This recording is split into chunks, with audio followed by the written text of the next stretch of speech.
let's talk about down payments. For different loan types, there are different down payments.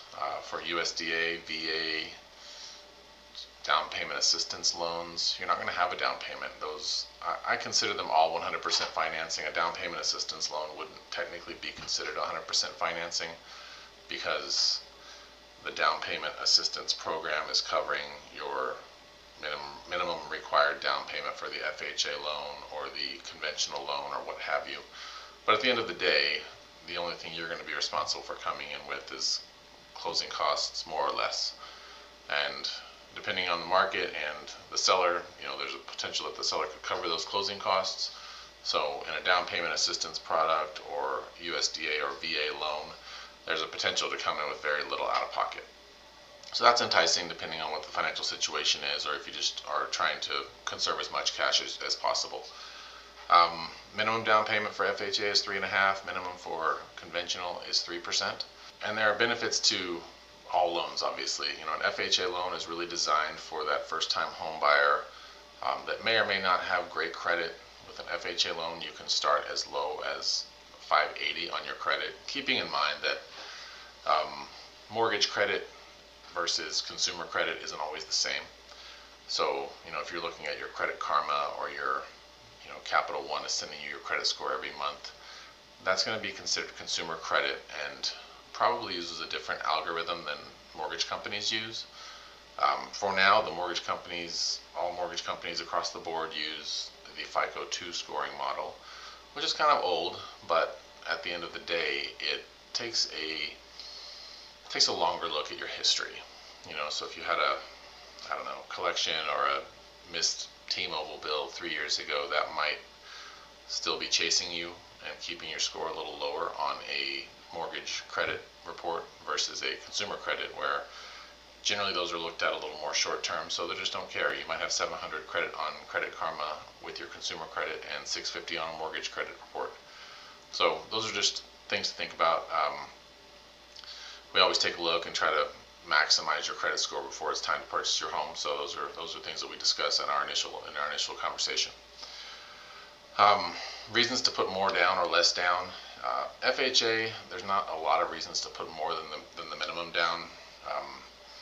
There's an argument to put 10% down potentially, to where over the life of the loan of those first 10 or 11 years you could get rid of that mortgage insurance.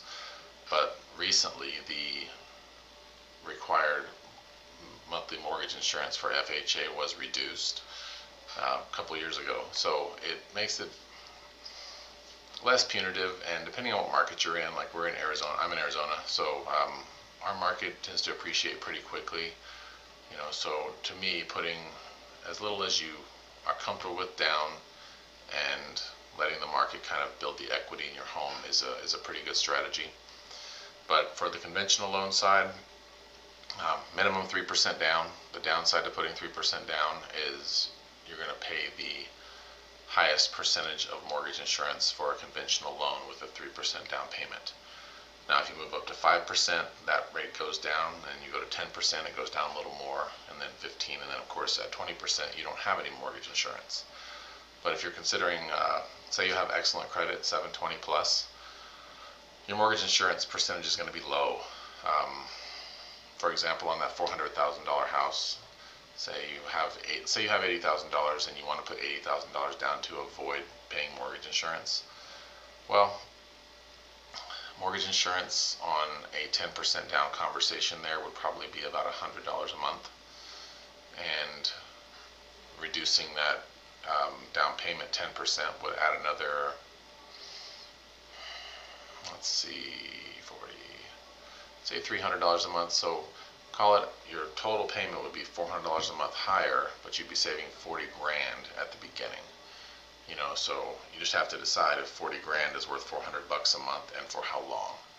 Because the likelihood is you're going to refinance sometime in the next 2 to 4 years, and that's just market driven. If your home is appreciating 3 to 5% a year, and you sit on it for 4 years and you're making your payments on time, all that stuff, you're probably going to be in a 20% equity position into that third or fourth year anyway. So keeping that 40 grand, maybe investing it with your financial advisor, making 8 to 10% on that might make better sense than putting it into your home. So everybody's financial situation is different, but those are just kind of conversations we have and ways to think about how to use your money as it pertains to real estate. Maybe you're going to want to buy an investment home in the future, so that down payment will be more necessary for an investment home because investment homes tend to require a larger down payment.